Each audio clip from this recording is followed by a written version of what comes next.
फिर से आएंगे पत्या भाई. तो मित्रांनो उठलो मस्त आणि फ्रेश झालो वगैरे, मस्त एकदम हेडसेट केलं अँड खायला बसलो. खाऊन झालं मस्त बाहेर आलो. मस्त निसर्गाचा आनंद घेत मी एका घरी गेलो आणि तिथं भेटला दाद्या शेठ. तर त्यांच्याबरोबर राहिलो आणि हो पण आपल्याबरोबर असतोच. आणि जरा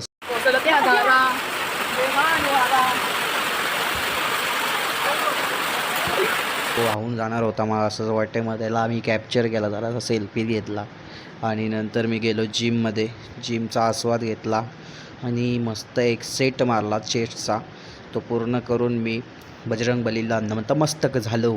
जय बजरंगबली. नसता घरी निघलो. तो घरी जाताच मम्मी काहीतरी दारात करत होती. ते करत बघत मग नुसतं घरात गेलो, रेस्ट झालो जरासा आणि नंतर रांघोळ केली, फ्रेश झालो. तर सिरियल लागली होती. तर मित्रांनो कसा वाटला